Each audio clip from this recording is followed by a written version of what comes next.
మరొకసారి నిండు వందనాలు చెబుతున్నాం. యూట్యూబ్ ద్వారా లైవ్ లో దేవుని మాటలు వింటున్న నా ప్రియమైన దేవుని పిల్లలందరికీ కూడా ప్రభు యేసుక్రీస్తు నామములో నా హృదయపూర్వకమైన శుభాలు వందనాలు తెలియజేస్తున్నాను. అందరికీ వందనాలు. మంచిది. ఈ వారం మన దేవుని వాక్యంలో నుండి ఇర్మియా గ్రంథం చదవగలిగిన వారందరూ కూడా మీరు బైబిల్ చదవండి. ఒకవేళ చదవలేని వారు మీరు చక్కగా వినండి. ఇర్మియా గ్రంథం 31వ అధ్యాయం. ఇర్మియా గ్రంథం 31వ అధ్యాయం 13వ వచనం 2వ లైన్లో ఉన్న మాట చదువుతుంది. విచారము కొట్టివేసి నేను వారికి ఆనందము కలుగ చేతులు. చాలు, ఈ వచనాన్ని మనందరం పలుకుదాం. విచారాన్ని కొట్టివేసి నేను వారికి ఆనందము కలుగు చేతును. విచారము కొట్టివేసి. మన ప్రభు ఎవరు అంటే విచారాన్ని కొట్టివేసే దేవుడు అనండి. మనకున్న విచారాన్ని చెప్పండి ఏం చేస్తాంట? కొట్టివేసేది. ఈ రోజున ప్రతి కుటుంబంలో ఏదొక దాని గురించి మనిషి విచారపడుతూ ఉన్నాడు. బైబిల్లో ఈ విచారము అనేటువంటి మాట చాలా సందర్భాల్లో రాయబడి ఉంది. ఎవరెవరు దేని కొరకు విచారపడ్డారు అనే దాని గురించి కొన్ని మాటలు మీకు చెప్పి చివరిలో మరలా ఈ వచనాన్ని మనం జ్ఞాపకం చేసుకుందాం. మన ప్రభువు ఎవరు, మనం ఆరాధించే దేవుడు ఎవరనంటే మనకున్న విచారాన్ని కొట్టివేసే దేవుడు అంట. హల్లెలూయా. ఏం కొట్టేస్తారు చెప్పండి? విచారం. దేవుని పిల్లలారా, బైబిల్లో చాలా మంది విచారపడ్డారు. వారు దేని కొరకు విచారపడ్డారు? మరి వీరి యొక్క కొన్ని వాక్యాలు మనం చూద్దాం. కొన్ని వాక్యాలు మీకు నేను చూపిస్తాను. దేవునికి స్తోత్రం కలుగును గాక. బైబిల్ గ్రంథంలో ఎవరెవరు దేని కొరకు విచారపడ్డారో మనం కొన్ని చూద్దామండి. ఈరోజు రాజుల గ్రంథంలో ఒక సహోదరి విచారపడింది. ఆమె దేని కొరకు విచారపడిందో మనం మొదటిగా ఒకసారి చూద్దాం. రాజులు 2వ గ్రంథం 24వ అధ్యాయంలో 25వ వచనం చదవండి. రాజులు 2వ గ్రంథం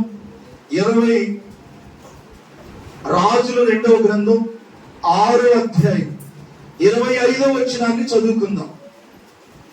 అప్పుడు రాజులు 2వ గ్రంథం 6వ అధ్యాయం 25వ వచనం. అప్పుడు షోమ్రోనులో గొప్ప క్షేమము కలిగి ఉండగా గాడిద యొక్క తల 80 రూపాయలకును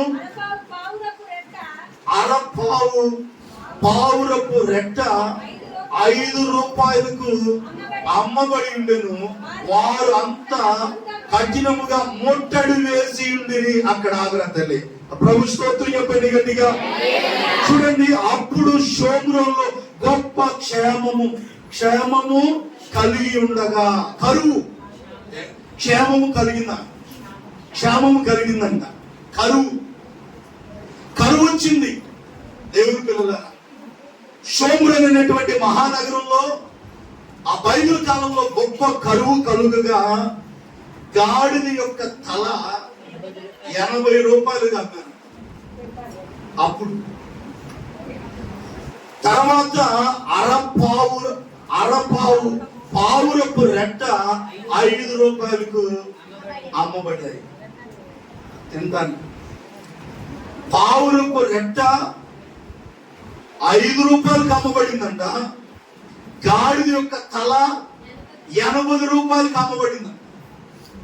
ఎందుకంటే ఆనాటి యొక్క శత్రు సమూహాలు ఆ షోమ్రోను పట్టణం అంతా కూడా అలాగా ముట్టడి వేసి ఉంది. అంతటా ఇశ్రాయేలు రాజు పట్టణపు ప్రాకారం మీద సంచారము చేయగా ఒక స్త్రీ రాజును చూచి, రాజువైన ఏలినవాడా సహాయము చేయమని కేకలు వేయుట విని, హల్లెలూయా. ఒక స్త్రీ అడుగుతున్నా, రాజువైన నా ఏలినవాడా నాకు సహాయము చేయయ్యా అని ఒక స్త్రీ అడుగుతుందంట. ఎవరిని? ఆ రాజుని. కరువు కాలంలో దేవుని బిడ్డలారా, ఈ 10 రోజులుగా ఈ వాతావరణంలో వచ్చిన మార్పుల వల్ల, ఈ వరద తీవ్రత మూలంగా మన విజయవాడ మహానగరంలో చాలా మంది మరి ఇంకా కరువుతో నింపబడి ఉన్నారు. అయినప్పుడు కూడా ప్రభుత్వాల ద్వారా, వారి ద్వారా, ఎవరో ఒకరి ద్వారా దేవుడి సహాయం అందిస్తూ వారికి ఉంచి ఉండగానే ఇంకా చాలా మంది ఆహారం లేక చాలా మంది కొన్ని ప్రాంతాల్లో బాధపడతా ఉన్నారు. అయితే హెలికాప్టర్ల ద్వారా ఆహారం పొట్లాల కిందకి వేస్తున్నారు, డ్రోన్ ద్వారా ఆహారాలు కిందకి పంపిస్తున్నారు. అయినా కొంతమందికి అందులో సంతోషపడుతున్నారు, అందులోనేమో బాధపడుతున్నారు. ఇంకా నీళ్లు లేవని, అవి లేవని చాలా మంది చెప్పటాన్ని మనం చూస్తూ ఉంటున్నాం.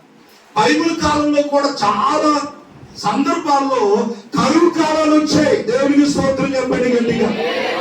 చాలా సందర్భాల్లో కరువు వచ్చింది. ఇది ఎంత భయంకరమైన కరువు అంటే, పావురపు రెట్ట, అంటే ఆ రెట్టని మీకు అర్థమైందిగా, నేను దాన్ని కూడా అమ్ముకొని తిన్నారంట. ఎంత దారుణమైన కరువు చూడండి. ఈ రోజున మన సమాజంలో ఉన్నాం కాబట్టి ఏదో ఒకటి మనకి తినడానికి పళ్ళు, పాలు, ఎయ్యుడు తెచ్చి ఇస్తున్నారు మనకి. కానీ బైబిల్ కాలంలో చాలా కరువు దినాలు మనం చూస్తున్నాం. ఒక స్త్రీ కూడా అడుగుతుందంట, రాజా మాకు ఎలాగైనా నీవు సహాయం చేయ్యా, మేము ఎంతో కరువులో ఉండి బాధపడుతున్నామంటే రాజుగారు కూడా చేతులెత్తేసిన పరిస్థితి. ఏమంటున్నాడంటే, కళ్ళములో నుండైనను ద్రాక్ష గానుగులో నుండైనను దేనినైనా ఇచ్చి సహాయం చేయ వల్లకూడదని చెప్పి, హల్లెలూయా. 27వ వచనంలో చక్కటి మాట అంటాడు, యెహోవా నీకు సహాయం చేయనిది. హల్లెలూయా. దేవుడు సహాయం చేయకపోతే ఎవరమ్మా? ఎంత చక్కని మాట. యెహోవా సహాయము చేయనిదే నీరెక్కడి నుండి సహాయము చేయుదును. హల్లెలూయా చెప్పండి గట్టిగా. మనకి దేవుడు సహాయము చేయకపోతే ఎట్టుండి మనకి సహాయము కలగదు. కీర్తనకారుడు అంటాడు, కొండల తట్టున కన్నులెత్తుచున్నాను, నాకు సహాయము ఎక్కడి నుండి కలుగును? యెహోవా వలననే నాకు సహాయము కలుగును. హల్లెలూయా చెప్పండి గట్టిగా. వ్యవసాయం చేస్తారు మనకి, ఒకసారి సహాయం కొరకు, వారి కొరకు వాళ్ళ దగ్గరికి, తెలిసిన వాళ్ళ దగ్గరికి, ఎవరెవరి దగ్గరికి వెళ్తాం, ఎవరైనా మాకు సహాయం చేస్తే బాగుండని. ఇక్కడ రాజు గారిని కూడా ఒక స్త్రీ అడుగుతుందంట. ఏమని? రాజా, నా ఏలిన వాడా, నాకు సహాయం చేయమని అడిగితే రాజు అంటున్నాడంట, యెహోవా సహాయం చేయనిదే నేను ఎక్కడి నుండి సహాయం చేయగలను అంటే, దేవుడు సహాయం చేస్తే చెయ్యింది నేను ఎక్కడి నుండి? ద్రాక్ష గానుగులో నుండి అయినను, కళ్ళములో నుండి అయినను, ద్రాక్ష గానుగులో నుండి దేనిని ఇచ్చిన సహాయం చేయడానికి వల్లబడదు. ఎందుకంటే కళ్ళాల్లో ఏం లేదు, ద్రాక్ష గానుగుల్లో ఎలాంటి పరిస్థితుల్లో వ్యవసాయం చేయాలి? మనకి దేవుడే సహాయం చేయాలని రాజుగారు కూడా ఒప్పుకుంటున్నాడు. అది ఎంత భయంకరమైన కరువు ఏంటి అని అంటే, ఇక్కడ మన యొక్క అంశం ఏంటి అని అంటే, మన దేవుడు విచారాన్ని కొట్టివేసేవాడు. అనండి, విచారం. ఏంటి అలా ఉన్నాం? ఎందుకంత విచారంగా ఉన్నాం? ఎందుకంత దిగులుగా ఉన్నాం? ఎందుకంత ఎలాగా ఉన్నాం? ఎందుకంత గనులుగా ఉన్నాం అంటారే, అదే విచారం. ఓసారి బాగా మనిషి సంతోషం ఎక్కువైపోయింది అనుకో, ఎక్కడి నువ్వు వస్తుంది. ఒకరేమో బాగా కొద్దిగా ఇబ్బందులు ఉన్నారనుకోండి, ఎక్కడ లేని విచారం అంతా వాళ్ళ మొక్కల్లోనే చూస్తుంటాం. కొంతమంది ఇతరులు బాధపడతా ఉంటే వీళ్ళు ఎటకారంగా నవ్వేవారు కూడా కొంతమంది ఉంటారు. సరే, ఏదేమైనప్పుడు కూడా మనిషి విచారాన్ని కలిగి ఉంటున్నాడు. ఇక్కడ మనం చూసినప్పుడు మన ప్రభు ఈ వారం చెప్తున్నాడు, నేను విచారాన్ని కొట్టివేస్తానని. ఇక్కడ మనం చదివిన వాక్య భాగంలో ఒక సహోదరి మనకు కనబడుతుంది. 28వ వచనంలో అక్కడ అడుగుతున్నాడు, నీ విచారణమునకు కారణమేమని అడుగుగా. అక్కడ హల్లెలూయా అడుగుతున్నాడంట, నీ విచారానికి ఏంటి నీ కారణం? ఎందుకు అంత విచారంగా ఉన్నావు? నీ విచారానికి కారణం ఏంటి? కారణం లేదే ఎవరో కూడా విచారపడరు. అవునా కాదా? దేవుని బిడ్డ, ఎందుకు విచారపడుతుంటారు? ఎందుకు ఆలోచన కలిగి ఉంటారంటే ఏదో ఒక కారణం ఉంటే ఉంటది. ఏ బాధ లేకపోయింది అనుకోండి, మనిషి విచారపడతాడా? ఇక్కడ కూడా ఒక స్త్రీ అంట విచారపడుతుందంట.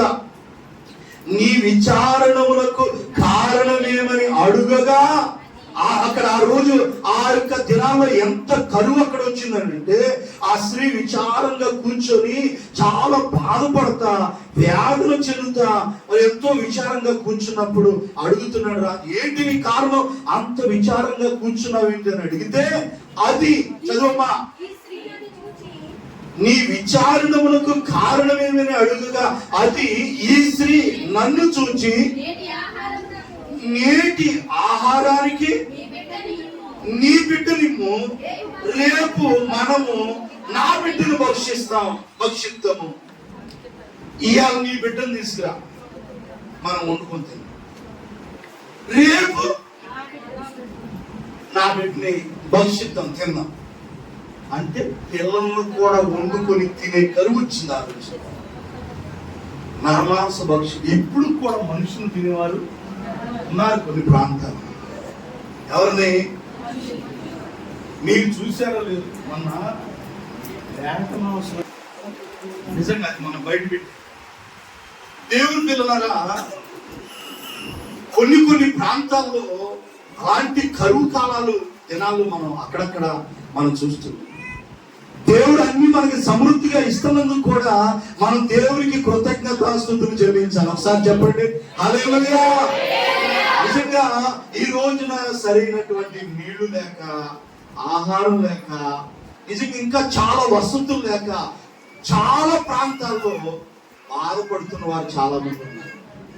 కానీ దేవుడు అన్నిటినీ మనకి సమృద్ధిగా ఇస్తూ మనం పోషిస్తున్నందుకు కూడా దేవునికి మనం ఎంతైనా రుణస్తులై ఉన్నాం. హల్లెలూయా. బైబిల్ కాలంలో వచ్చిన ఆ కరువు ఎలాంటిదేనంటే, ఆ సహోదరి విచారపడుతుందంట. ఏంటమ్మా నువ్వు విచారంగా ఉన్నావంటే, అయ్యా అదిగో ఆ స్త్రీ అంది నన్ను, ఈ రోజు నీ బిడ్డనిమ్ము, రేపు నా బిడ్డను మనం భక్షించుదుము అని చెప్పినప్పుడు మేము నా బిడ్డను వంట చేసుకొని ఉందామాట. అమ్మా ఏమంటా, అయ్యా నీ బిడ్డను తేమంటే తీసుకొచ్చాను, మా బిడ్డను మేము ఏం చేసాం, వంట చేసుకొని తిన్నాం. ఇప్పుడు ఏం జరిగింది అంటే, ఇప్పుడు రేపు ఆమె బిడ్డను తీసుకురామంటే ఏముంటుంది, అక్కడ ఉంది కదా తన బిడ్డను అయితే మరునాటి యందు, మరుసటి రోజు అయితే మరునాటి యందు నేను దాన్ని చూచి నేటి ఆహారములకు నీ బిడ్డనిమ్మని అడిగింది, కానీ అది తన బిడ్డను దాచిపెట్టింది. నా బిడ్డను తినేసాం ఇద్దరం కలిసి, తన బిడ్డను తెమ్మంటే తన బిడ్డను ఏం చేసింది, దాచిపెట్టింది. ఇప్పుడు అది విచారం. అంటే ఎంత కరువు వచ్చిందో మీరు దీన్ని బట్టి ఏం చేయాలా ఆలోచించాలి. చాలా తెలివి ప్రదర్శించింది. ఎవరు, ఆ స్త్రీ ఆపోజిట్ గా ఉన్నా. నిజంగా పావురుపు రెట్టను అమ్ముకొని తిన్నారు, కొనుక్కొని తిన్నారు, గాడిద తలను కొనుక్కొని తిన్నారు. సరే ఇవంటే పక్కన పెడదాం, పావురు రెట్లు ఇవన్నీ. ఒక బిడ్డను వండుకొని తినడం అంటే ఎంత కరువు వస్తే సంటి పిల్లలు వండుకొని తింటారండి.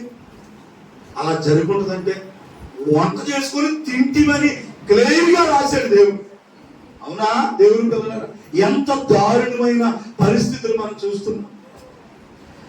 దేవుని బిడ్డల కొన్ని ప్రాంతాల్లో విపరీతమైనటువంటి కరువు కాలాన్ని మనం చూస్తూ ఉంటున్నాం. దేవుని పిల్లలారా, ఎన్నో కరువు దినాలు మనం చూస్తూ ఉంటున్నాం. 2020లో కరోనా వచ్చినప్పుడు చాలా మంది ఆహారం లేక చాలా మంది ఆ రోజు ఇంచుమించుగా 2 నెలల పాటు మనకి లాక్డౌన్, ఇంచుమించుగా 40 అయినాయి. అవునా కదా, 50 రోజులు 2 నెలలు పెట్టారు.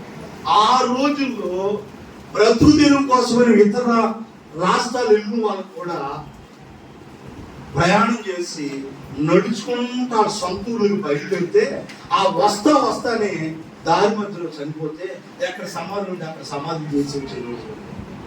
ఆహారం కూడా దొరకనటువంటి పరిస్థితులు ఎన్నో ఉన్నాయి. ఎంత భయంకరమైన దినాలు మనం చూసామండి దేవుని పిల్లరా. సొంత వాడు చనిపోతే దగ్గరికి వెళ్ళి అన్నయ్య మట్టి చేసుకోవటానికి కూడా వీలు లేనటువంటి ఓ దారుణమైన పరిస్థితి. ఇంకా మన భారతదేశంలో పర్లేదు కానీ ఇంక ఇతర దేశాలనైతే ఎవరు దగ్గర లేదు. ఆ కవర్లో ప్యాక్ చేసి ఆ జేసీబీలతో ఆ మిషన్ తో పెద్ద కాలువల్లో తీసేసి ఇవన్నీ అందులో వేసేసి ఎక్కడో ఇంచుమించు 20 అడుగులు ఆ లోతులు వాళ్ళందరినీ అలా తోసేసి ఆ మట్టి అంతా అందులో కప్పెట్టేసిన ఎన్నో మనం చూసాం. దేవుని బిడ్డ ఆ రోజులు ఎంత కరువుతో బాధపడ్డారు.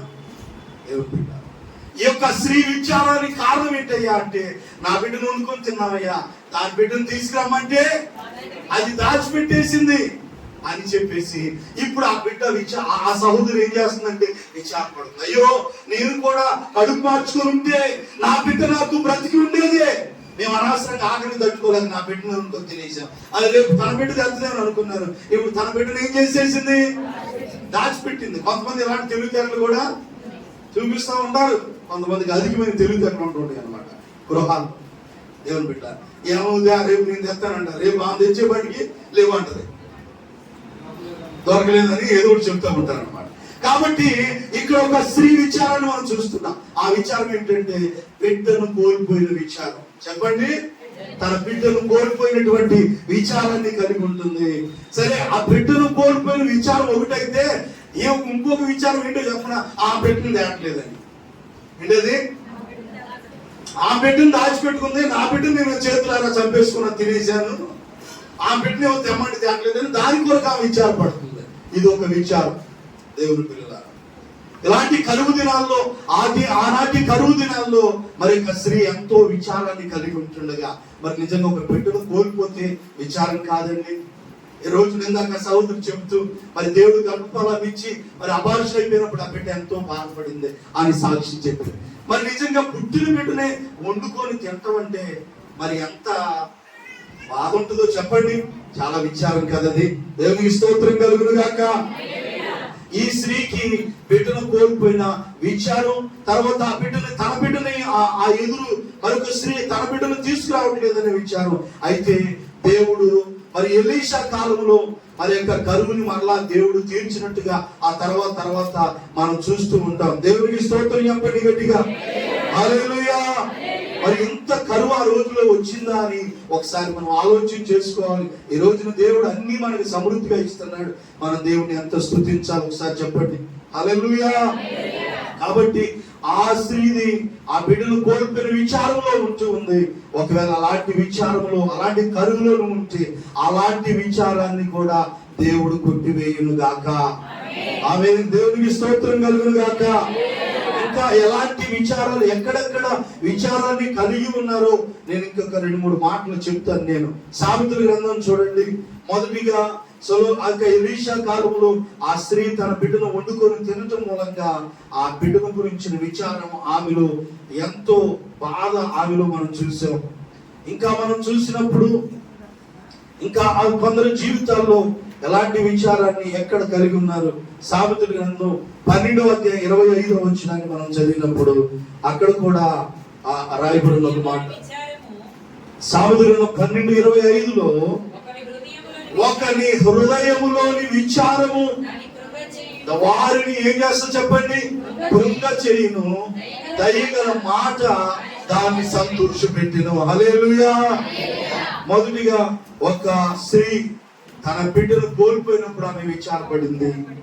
ఆ కరువు కాలంలో ఆమె వేదన పడి విచారపడింది. ఏంటమ్మా అని విచారానికి కారణం అంటే ఆ యొక్క బిడ్డను వండుకొని తినటం మూలంగా విచారపడుతుందని చెప్పింది. ఇక్కడ మనం చూస్తున్నాం ఒకని హృదయంలోని విచారం. ఎక్కడంట? ఎక్కడ విచారం చెప్పండి. బయటికి కొంతమంది విచారాలు కనపడతాయి, కొంతమంది ఎక్కడ పడుతుంటారు చెప్పండి. ఎక్కడ? హృదయం. ఒకరి హృదయంలోని విచారము వారిని ఏం చేస్తాయంట? కృంగ చేయును. ఏం చేస్తుంది? ఎందుకు అలా కృంగిపోతున్నారు, ఎందుకు అలా ఇదైపోతున్నారని మనం అడిగితే ఏం చెప్పమంటారండి? ఏం చెప్పమంటారంటే తన హృదయంలో ఏదో ఒక విచారం. దేవుని బిడ్డలారా, ఒకవేళ ఈ రోజు వాక్యం వింటున్న దేవుని పిల్లలైన మన జీవితంలో ఒకవేళ అలాంటి హృదయంలో ఏదైనా విచారాన్ని కలిగి ఈ రోజు ఆయన సన్నిధిలోకి వచ్చావేమో, ఒకవేళ యూట్యూబ్ ద్వారా దేవుని మాటలు వింటున్నా నా ప్రియమైన దేవుని బిడ్డలు, మీరు కూడా ఏదైనా విచారంలో ఉండి బాధపడుతూ ఉంటే, ఈ రోజు మనం ఆరాధించే దేవుడు ఎవడు అంటే మన విచారాన్ని కొట్టివేసే దేవుడు ఆయన. హల్లెలూయా. ఒకని హృదయములోని విచారము వారిని దాన్ని ఏం చేస్తుందంట? కృంగజేయును. దయగల మాట దాన్ని సంతోషపెట్టు. హృదయంలోని విచారం ఎక్కడ చెప్పండి? ఎంతమందికి లేదు ఇది? అవునా కదా? బయటికి ఆ పక్కన పేజీలోని ఒక వచనం చదువు. 14వ అధ్యాయం 13వ వచనం చదువు. 14. ఒకడు నవ్వుచుండినను ఏంటంట? ఒకడు నవ్వుచుండినను హృదయంలో ఏముండొచ్చంట? ఈరోజు అలాంటి వాళ్ళు చాలా మంది ఉన్నారు. అలాంటి వాళ్ళు ఒకడు నవ్వుచుంటున్నారు, హృదయంలో ఏముంటుంది? దుఃఖం ఉంటుంది. హృదయంలో ఏముంటుంది? విచారం ఉంటుంది. హృదయంలో ఏముంటుంది? దిగులు ఉంటుంది. ఎవరికి? కొంతమంది చెప్పుకుంటారు, కొంతమంది చెప్పుకోరు. బయటికి ఏమో నవ్వుతూ కనబడతా ఉంటారు, కానీ కొందరు హృదయాల్లో ఏముంటుంది చెప్పండి? దుఃఖం ఉంటుంది. ఒక హృదయాల్లో ఏముంటుంది అంటే విచారం ఉంటుంది. దేవుని పిల్లలు, ఒకవేళ అలాంటి స్థితిలో ఈ రోజు నువ్వు దేవుని సన్నిధిలోకి వచ్చావేమో, హృదయంలో బయటికి మాత్రం నవ్వుతూ కనబడుతూ, హృదయంలో ఎవరికి చెప్పుకోలేని విచారాన్ని నువ్వు కలిగి ఉన్నావేమో, దేవుడు ఈ రోజు నీకు వాగ్దానం చేస్తున్నాడు, నీ విచారాన్ని నేను కొట్టేస్తాను. అది హృదయంలో ఉన్నదైనా నువ్వు దేని కొరకు నువ్వు విచారపడుతున్నా ఆ విచారాన్ని మన దేవుడు ఏం చేస్తాడు చెప్పండి? చెప్పండి, ఏం చేస్తాడు? మనందరి విచారములు దేవుడు కొట్టివేయును గాక. ఆమేన్. హల్లెలూయా.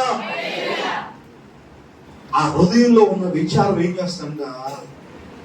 మనిషినంట కృంగ చేస్తాడు.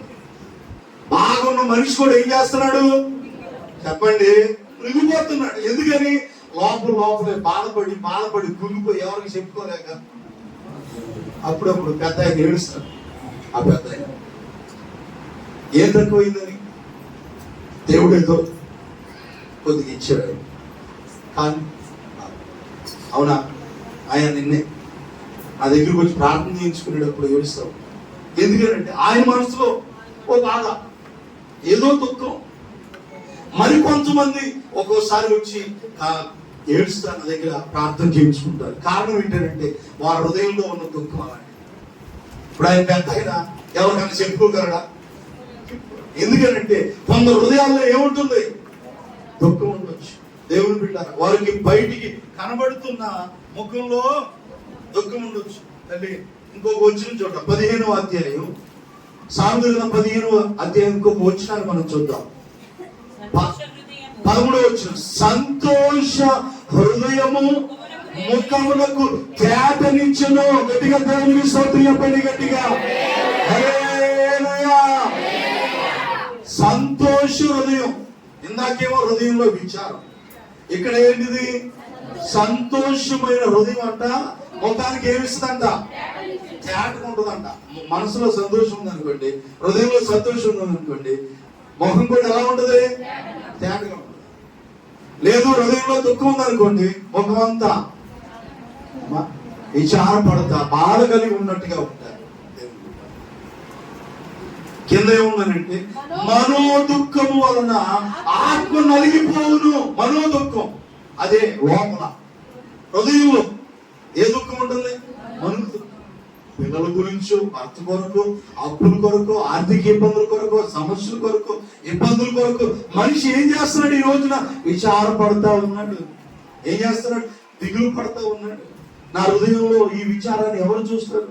నా హృదయంలో ఉన్న దుఃఖం ఎవరికి తెలుసు? నేను ఎవరికి చెప్పుకోనని చాలా మంది బాధపడుతున్నారు.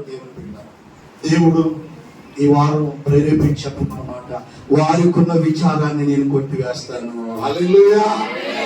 ఆ స్త్రీ విచారపడుతుంది, బిడ్డ చనిపోయాడు వండుకొని తినేసామని. కానీ ఎలీషా మళ్ళా వచ్చి మరి ఇంకా కరువు కాలంలో తనకున్న విచారాన్ని తొలగించాడు. బిడ్డ పోయిన విచారం ఉన్నప్పుడు కూడా ఆ విచారాన్ని తొలగించాడు.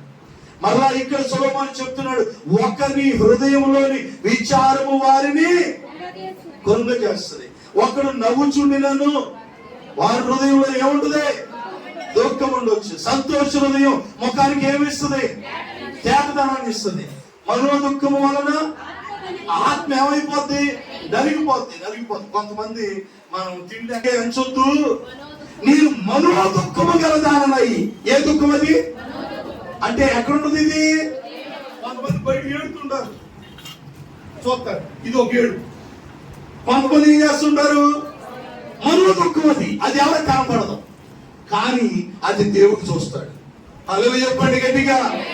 బయటికి ఏడ్చేదేమో చెప్పండి, దేవుడు మనుషులు కనబడుతుంది. మనోదుఖం ఎవరు కనబడుతుంది?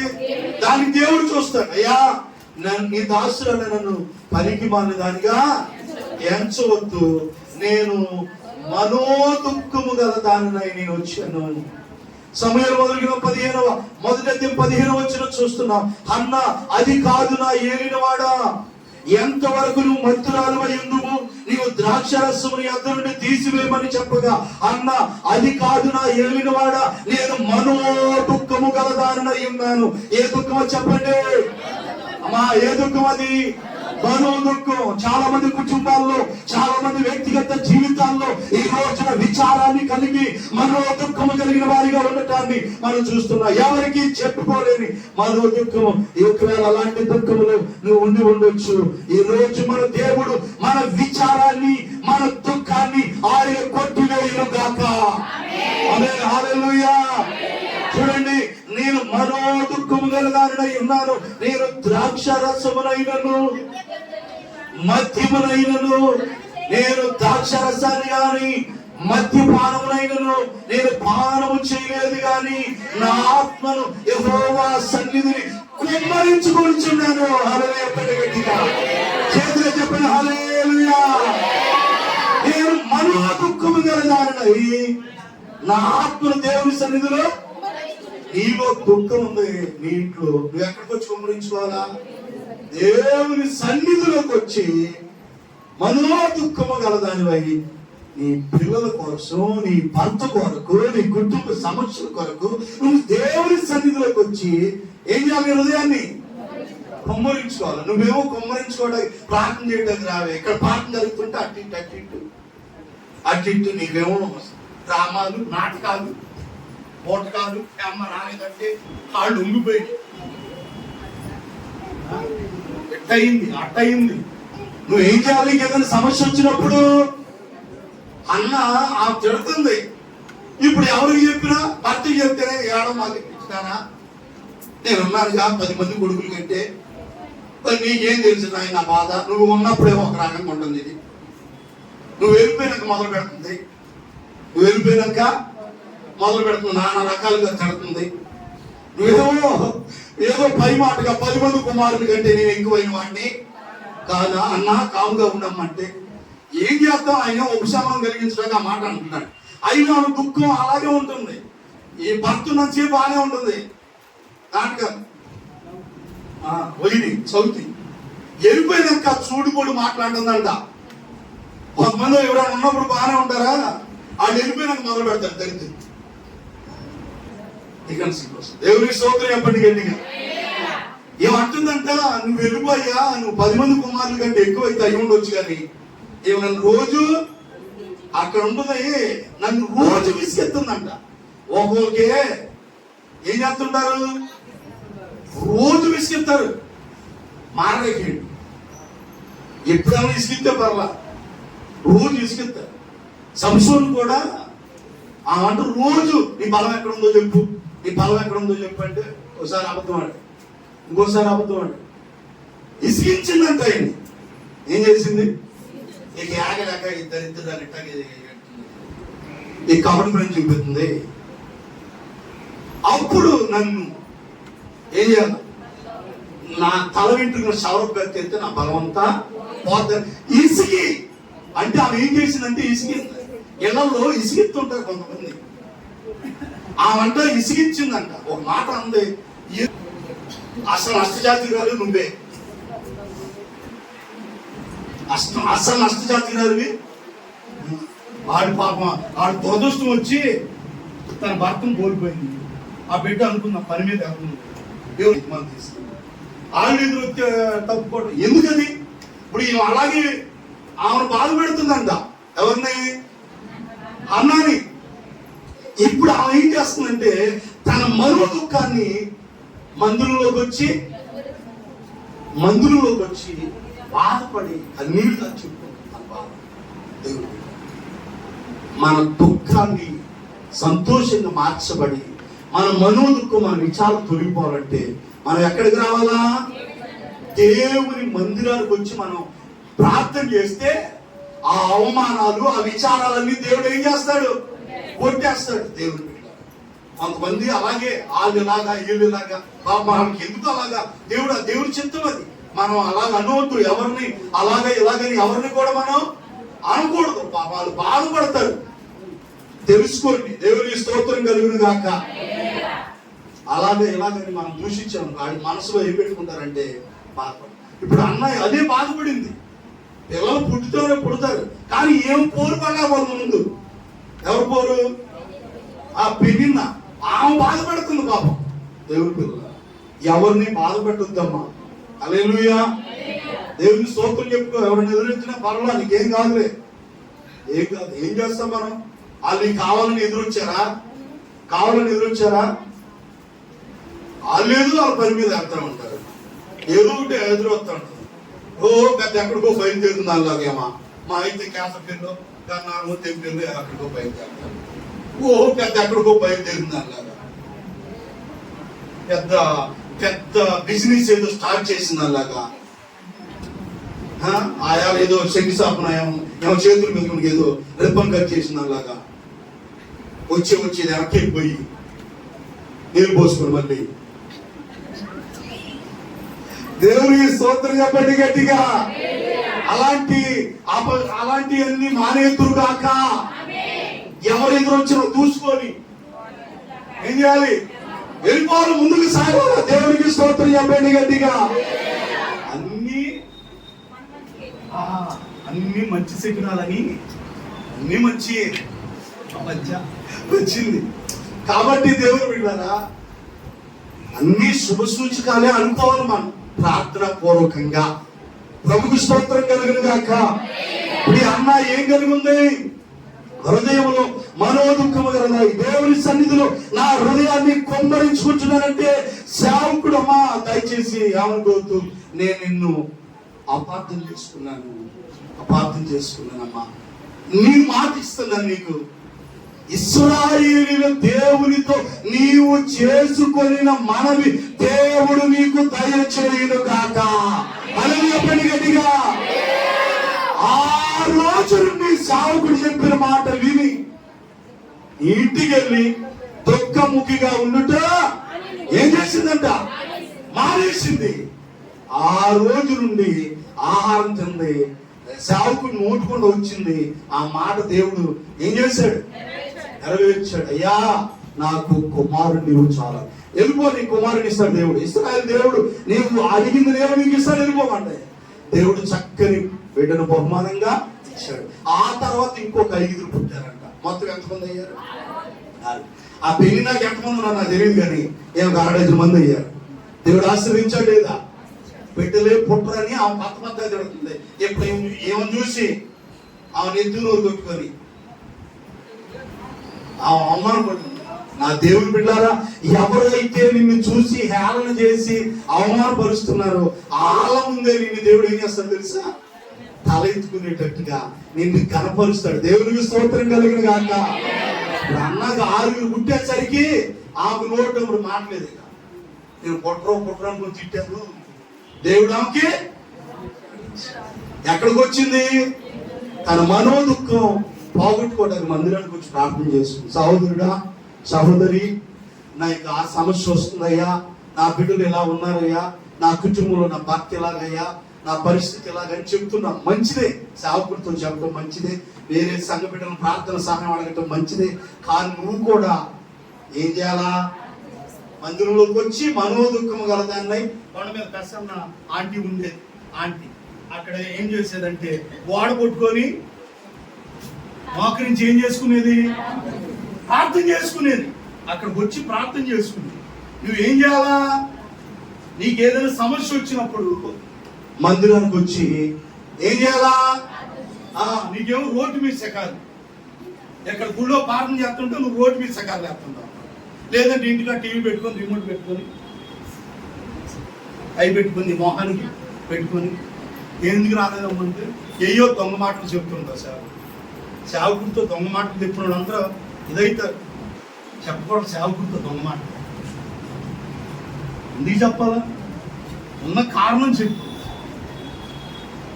దేవునికి స్తోత్రం కలుగును గాక.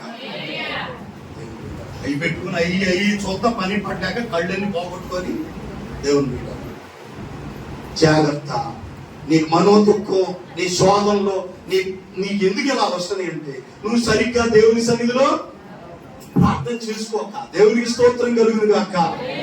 ఒక స్త్రీ విచారం ఏంటి అని అంటే ఆమె తన బిడ్డను కోల్పోవటం వలన ఆమె విచారపడింది.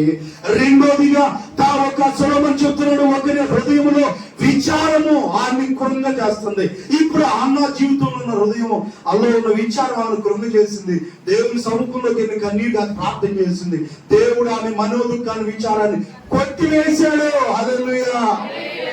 కీర్తన గ్రంథం 94 కీర్తన 19వ వచనాన్ని కూడా చదివితే ఇంకొన్ని మాటలు చెప్తే ఇంకా టైం అవ్వాల, 2-3 మాటలు చెప్పి ముగిస్తా. దేవునికి స్తోత్రం కలుగును గాక. విచారం దేవుని బిడ్డ ఈ రోజు మన విచారాలన్నీ కొట్టివేయబడాలి. 94వ కీర్తన 19వ వచనం చదవమ్మా. ఎక్కడంట? నా అంతరంగమందు విచారములు హెచ్చగా నీ గొప్ప ఆదరణ నా ప్రాణానికి నెమ్మది కలుగు చేయుచున్నది. హల్లెలూయా. గట్టిగా నా అంతరంగమందు. ఎక్కడంట? ఇందాక హృదయంలో, ఎక్కడేమో అంతరంగంలో ఏమున్నాయి? విచారాలు. అంతరంగాలు హృదయాలు అన్ని ఒకటే. నా అంతరంగమందు విచారములు హెచ్చగా. హెచ్చగా అంటే ఎక్కువైపోయి, విచారాలు ఎక్కువైపోతున్నాయి వాళ్ళందరికీ. ఏంటి? విచారములు హెచ్చగా నీ గొప్ప ఆదరణ నా ప్రాణములకు నెమ్మది కలుగు చేస్తుంది. హల్లెలూయా. దేవుని బిడ్డలారా, మన విచారాల్లోనే విచారములు అంతరంగంలో ఎక్కువైపోయినాయంట. కానీ దేవుని ఆదరణ తన ప్రాణానికి నెమ్మది కలుగు చేస్తుందంట. దేవునికి స్తోత్రం చెప్పండి గట్టిగా. హల్లెలూయా.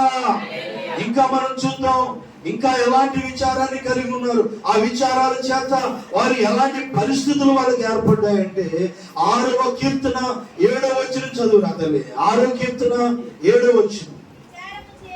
విచారము చేత ఏంటంట? విచారము చేత నా కన్నులు ఏమవుతున్నాయి? గుంటలో. దేని చేత? ఎందుకు అంత విచారపడ్డావయ్యా? నీకు ఎందుకు అంత విచారం కలిగింది అని అడిగేవారు దావీదు గారిని. నేను చేసిన పాపం అలాంటిది. నేను చేసిన పాపాన్ని బట్టి నేనేం చేస్తున్నాను? విచారపడుతున్నాను. నేను విచారము చేత నా కన్నులు గుంటలు పడుతున్నాయి. కింద నాకు బాధ కలిగించు వారి చేత అది ఏమైపోయి చివికిపోయి. ఏంటి? కళ్ళు ఏం చేస్తున్నాడంట? బాధ పెడుతున్నారమ్మా.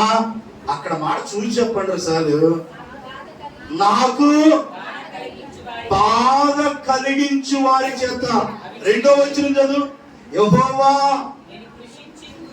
నేను కృషించున్నాను. ఏమైపోయాడు? కృషించిపోయాడు, కృంగిపోయాడు, కృషించిపోయాడు అంటామే. ఎప్పుడు కృషించిపోతాడు మనిషి? సమస్యలు, బాధలు, కష్టాలు, కన్నీళ్ళు ఎక్కువైపోయినప్పుడు మనిషి ఏమైపోతాడంటే కృషించిపోతాడు. ఎన్నో సందర్భాలు అలాంటి కొందరి జీవితాలు ఎదురవుతుంటాయి. ఏమైపోతుంటారు? కృషించిపోతుంటారు. విచారము చేత నా కన్నులు గుంటలు పడుచున్నవి, నాకు బాధ కలిగించు వారి చేత అవి చివికి ఉన్నవి.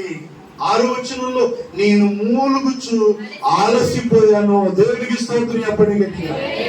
బాధిస్తున్నారంట ఆయన్ని. ఏం చేస్తున్నా చెప్పండి? ఆ బాధించే వారి చేత ఆయన ఏం చేస్తున్నాడు? ఆ కన్నులు చివికిపోతున్నాయి. విచారము చేత ఆయన కన్నులు గుంతలు పడుతున్నాయి. అలాంటి పరిస్థితుల్లో కూడా 9వ వచనం ఆయన ఏం చేస్తున్నాడో తెలుసా? యెహోవా నా విన్నపము ఆలకించి ఉన్నాడు, యెహోవా నా ప్రార్థన అంగీకరించును. హల్లెలూయా. విచారము చేత కన్నులు గుంటలు పడుతున్నాయి, ఆ బాధించే వారి చేత కన్నులన్నీ చివికిపోతున్నాయి, పురుషించిపోతున్నాడు. అయినా ప్రార్థన చేయటం మాట.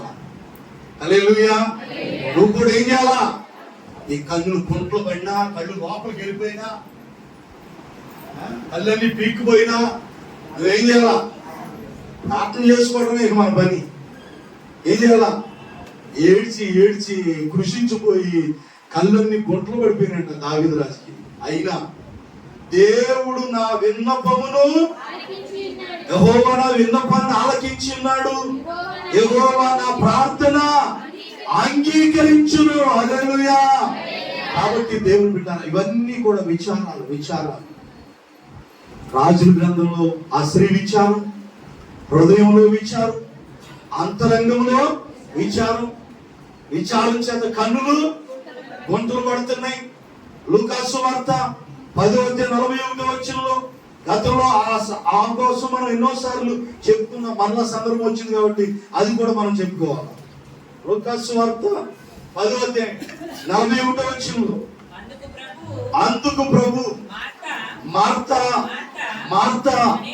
నీవు అనేకమైన పనుల గురించి అక్కడ ఈమె దేని కోసం, ఏమికి విచారం దేని కోసం? ఏమికేంటి? పనులు టెన్షన్. మార్తా నీవు అనేకమైన పనుల గురించి విచారము కలిగి తొందరపడుతున్నావు. దేవునికి స్తోత్రం కలుగును గాక. విచారండి, దేవునికి స్తోత్రం చెప్పండి గట్టిగా. రాజుల గ్రంథంలో ఉన్న స్త్రీకి ఉన్న విచారం ఏంటి? తన బిడ్డను వండుకొని తినేసామని ఆ విచారం. సొలొమోను చెప్తున్నాడు, ఎక్కడుంది విచారం? హృదయంలో విచారం. దావీదు అంటున్నాడు, ఎక్కడుంది ఆయన విచారం? అంతరంగంలో విచారం. కీర్తనకారుడు 6వ వచనం అంటున్నాడు, విచారం చేత నా కన్నులు గుంటలు పడుతున్నాయి, చివికిపోయినాయి, అయినా నా విన్నపాన్ని దేవునికి చెప్పుకున్నాను అన్నాడు. ఈ మార్తా విచారపడుతుందంట. దేవుడే స్వయంగా చెప్తున్నాడు, నీవు అనేకమైన పనుల గురించి ఏం చేస్తున్నావు? విచారపడుతున్నా. ఆ విచారం ఏంటి? బాధలేదు లేవమ్మా. ఆ విచారం దేనికి చెప్పండి?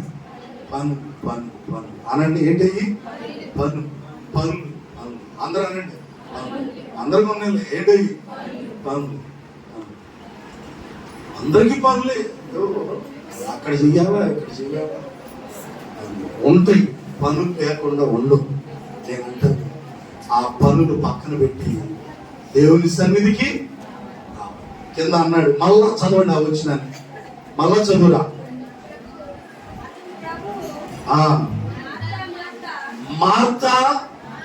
మార్తా నీవు అనేకమైన పనుల గురించి విచారం కలిగి ఉన్నావు. విచారం కలిగి టెన్షన్ పడి తొందరపడతావు. అంటే ఏంటది? టెన్షన్ పడుతున్నావు. నువ్వు అనేక పనుల గురించి విచారం కలిగి తొందరపడుచున్నావు. అవసరమైంది ఒకటే. హల్లెలూయా పైన గట్టిగా. అవసరమైన ఎన్ని? ఏంటది? దేవుని పాదాల దగ్గర కూర్చొని దేవుని మాట వినటం, అది అవసరం. నీకుంటే పనులు ఉండొచ్చు గాక, మనం అందరం పనులు పక్కన పెట్టి ఏం చేయాలా? వచ్చి దేవుని సన్నిధిలోకి వచ్చి దేవుని మాటలు వినాలి. ఆ రోజు అంటే ఇద్దరు అక్క చెల్లెలు ఏసైని ఇంటికి పిలుచుకున్నారంట. మా అత్తమ్మ కూడా చేసేది మంచి పని, ఏసైకి ఏదన్నా ఉండి పెట్టాలనుకున్నాను. కానీ ప్రభు అన్నాడు, నాకు ఉండి పెట్టమని ఏసై అడగల. ఏం చేస్తుందండి? కావాలని దేవుడికి ఏదైనా మర్యాద చేద్దామని ఇది తొందరపడుతుంది. సరే, ఆమె చేసుకునేది కానీ ఏముందో రమ్మందంట. మళ్ళా, అయ్యా నేను అనేకమైన పనుల గురించి నేను విచారపడుతుంటే నీకు చింత లేదా? ఏంటిదంట? అన్నదా? ఆ మాట అందా అడుగుతానా? చదువమ్మా. మార్తా, అమ్మా 40 వచ్చిన మార్తా విస్తారమైన పని పెట్టుకునుట చేత తొందరపడి. ఏ పనంట? విస్తారమైన పని. ఎప్పుడు? ఉడికొచ్చే టయానికే, ఫోటోలు పెట్టినప్పుడే. ఏంటది? మామూలు రోజులు బాగానే ఉండే పనులు అప్పుడు కూడా పెందలాడైపోతాయి. ఎప్పుడు చెప్పరేంటమ్మా, ఒప్పుకోండి. మామూలు రోజులు ఎప్పుడు బాగానే అయిపోతాయి పనులు. ఎప్పుడన్నా మీటింగ్లు పెట్టినప్పుడు గుడికి వచ్చే టైం ఉంటుంది. ఇలా ఏంటంటే పనులు అవలా, ఎక్కడ పనులన్నీ ఏమై చేసినట్టుగా. నేను అంటాను, మామూలు రోజులు పెట్టుకో, దేవుడికి వచ్చే టైంలో పనులు పెట్టుకోవద్దమ్మా. హల్లెలూయా. దేవుని సన్నిధికి వచ్చే టైంలో పని పెట్టుకోవద్దు దేవుని. ఎందుకంటే దేవుని సన్నిధికి వచ్చే అంత పని కంటే ఇంక ఏ పని మనం పెట్టుకోకూడదు. ఆ రోజు మనకు ఒకటే పని. ఏ పని? దేవుని సన్నిధికి వెళ్ళటమే. హల్లెలూయా. మార్తా, నువ్వు విస్తారమైన పని పెట్టుకున్నట చేత తొందరపడి ఆయన యొద్దకు వచ్చి, తొందరపడి అంటే యేసయ్య దగ్గరికి వచ్చి, ప్రభువా ఏంటంట, నేను ఒంటరిగా పని చేయటకు నా సహోదరుని విడిచిపెట్టినందున ఎవరిని, అమ్మా ఎంత మాట అన్నావే తల్లి, ఎవరిని పట్టుకొని, యేసయ్యా నీకు చింత లేదా, నా సహోదరి నన్ను ఏం చేసిందంట, విడిచిపెట్టి యేసు దగ్గర కూర్చొని ఆ ఎంటగా తింటుంది. ఏం పని తెలుసుకోవచ్చు, ఆ ఒక్కటే నన్ను విడిచిపెట్టింది, నీకు చింత లేదయ్యా, ఎవరిని పట్టుకొని. ఎంత మాట అంటే ఆమెను కూడా ఏం చేయడానికి రమ్మంటుంది, ఆమెకి హెల్ప్ చేయడానికి రమ్మంటుంది.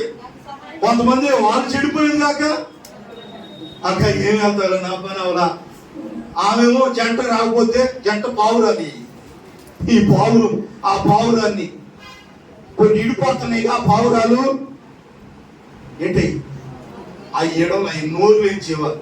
అందుకని అక్కడ మనం నోరులున్న జీవాలు. కొన్నాళ్ళేమో తర్వాత ఏమైపోతుంది, ఏంటమ్మా ఏంటి అక్కడ ఉన్నారంటే మాట్లాడుకోవట్లా మేము. అమ్మ మనం బాగానే మాట్లాడుకున్నారు కమ్మా, మళ్ళీ మాట్లాడుకోవడం, మళ్ళీ ఒక 2-3 నెలలు అయినాక మళ్ళీ అడుగులో అడిగేసుకుంటా, మళ్ళీ ఒక 2-3 నెలలు ఏంటమ్మా మళ్ళీ మాట్లాడుకోవట్లా. ఇక ఎప్పుడు ఎట్టాగనిక దేవునికి స్తోత్రం చెప్పండి గట్టిగా. దేవుడు విన్నారా, మనం ఐక్యత కలిగి ఉండాలా. దేవునికి స్తోత్రం కలుగును గాక. ఆ సహోదరి విడిచిపెట్టిందంట, ఆమె పనులు పెట్టుకొని తన సహోదరిని కూడా విడిచిపెట్టిందని ఆమె తొందరపడుతుందంట. యేసుడు వారు నీకు చింత లేదయ్యా, ఆమె కూడా నాకు సహాయం చేయడానికి పంపించవచ్చు అయ్యా, ఇద్దరం గబగబా పని చేసుకుని వచ్చి అప్పుడు ఇద్దరం కలిసి వచ్చి చెప్పొచ్చుగా, మా మరియమ్మతో చెప్పొచ్చుగా, ఆమె కూడా నాకు సహాయం చేయమని యేసు ప్రభువారిని అడుగుతున్నాడు. దేవుడు చెప్పాలంట. దేవుడికంట పని ఆమె సహాయం చేయటానికి. నువ్వు పెట్టుకొని దేవుడిని నిందిస్తా, అనవసరమైన పనులు పెట్టుకొని దేవుడిని నిందిస్తావా? దేవుడు ఏంటి నీ విచారం? దేవుడు పనులు పక్కన పెట్టి దేవుడి సన్నిధికి రా. వస్తా పిలువు. వస్తే వచ్చింది, ఆ పావురం వదిలేసి, ఆ పావురం కాలు ఏదో ఇరిగింది. రాలేనప్పుడు నువ్వేం చేయాలా? ఇద్దరు వస్తేనే కలిసి రావాలా? రేపు ఒంటరిగా ఎట్టగా ఒంటరిగా, అక్క రేపు నేను ఏదైనా అయినప్పుడు నువ్వు కూడా నాతో ఇదవుతావా? ఇలా మాట్లాడుకోండి. మనం ఇంత కలిసి ఉంటాం కదా అక్క. ఒకవేళ నువ్వు ముందో నేను ముందో, ఒకవేళ నేను ముందే ఏదైనా అయ్యాను అనుకో, నాతో పాటు కాదు నువ్వు కూడా వచ్చేస్తావా? అమ్మా ఇద్దరు కలిసి వెళ్ళిపోదాం అక్క. ఆ ఉంటే అలాంటి ఫ్రెండ్షిప్ ఉండాలి. మరి ఇప్పుడు పేపర్లు అప్పుడప్పుడు వేస్తారు, మరణంలో కూడా విడదీరాని స్నేహం అంటారు. అంటే ఇద్దరు కలిసి వచ్చారు. ఏంటది? ఇద్దరు కలిసి మరణంలో కూడా విడదీరాని బంధం. భర్త చచ్చిపోయింది, కొద్దిసేపటికి భార్య చచ్చిపోయింది, విడదీరాని బంధం. ఆస్ట్రేలియా చచ్చిపోయాడు అక్కడ విశాఖపట్నంలో, మన కరోనా టైంలో 2 రోజులకి భార్య చచ్చిపోయింది. ఆ సేవకుడి మీద ఉన్న ప్రేమ, రోగం వచ్చి చచ్చిపోరా, సేవకుడు చనిపోయాడు. అలాంటి అండర్స్టాండింగ్ చేసుకోవాలి. చేపకు ఒక రకంగా ఉండే మనుషుల కోసమా నువ్వు గుడి ఎక్కొట్టేది? రోజుకు ఒక రకంగా ఉండే మనుషుల కోసం నువ్వు మందిరాన్ని ఎక్కొట్టేది? నీ ఆత్మీయత నువ్వు జాగ్రత్త ఏం చేయాలా? కాపాడుకోవాలా. దేవునికి స్తోత్రం చెప్పండి గట్టిగా. వాళ్ళు వస్తే వస్తా లేదండి లేదు. నువ్వు మరియంలాగా వచ్చి దేవుని పాదాల దగ్గర కూర్చొని ప్రార్థన చేసుకుని దేవుని మాట్లాడి నీకు ఎంత బాగుంటుంది దేవుని పిల్లగా. కాబట్టి ఈ రోజు నేను ముగిస్తున్నాను. ప్రభు ఎవరు అంటే మన విచారాన్ని కొట్టివేసి మనకి ఏం కలుగు చేస్తానన్నాడు? ఆనందాన్ని కలుగు చేస్తాను. హల్లెలూయా. కాబట్టి ఈ రోజు నీ హృదయంలో కానీ నీ అంతరంగంలో కానీ పనుల గురించి కానీ నువ్వు ఎలాంటి విచారాన్ని కలిగి ఉన్నావో నాకు తెలియదు. ఈ రోజు మనం ఆరాధించే దేవుడు మన విచారాన్ని కొట్టివేసి మనకి ఆనందాన్ని కలుగు చేస్తానని దేవుడు వాగ్దానం చేస్తానండి. నమ్మండి వాగ్దానాన్ని. ప్రభా, నా హృదయంలో ఉన్న విచారం, నా కుటుంబంలో ఉన్న విచారం, నా మనోదుఖాన్ని తొలగించి నా జీవితంలో ఆనందాన్ని కలుగు చేయాలని దేవుడు అడగండి. దేవుడు అట్టి కృప, అట్టి ఆనందాన్ని మనలో, అలాగే లైవ్ లో యూట్యూబ్ ద్వారా దేవుని మాటలు వింటున్నా ప్రియమైన సహోదరి సహోదరుడా, నీ కుటుంబంలో ఏ విచారంలో ఉన్నావో ఈ రోజు దేవుని మాటలు వింటున్న నీ జీవితంలో నీ కుటుంబంలో ఉన్న విచారాన్ని నా దేవుడు కొట్టివేసి మనందరి కుటుంబాల్లో దేవుడు ఆనందాన్ని అనుగ్రహించునుగాక. అతి కృప వాక్యం మనందరికీ దేవుడు అనుగ్రహించునుగాక. దేవుడు ఈ మాటలు దేవుడు దీవించునుగాక. మీ అందరికీ వందనాలు. అందరూ లేచి ఉండడం దాన్ని కట్టారు. ఆయన ఏం ఎత్తరెట్టి పేరు రా కట్టి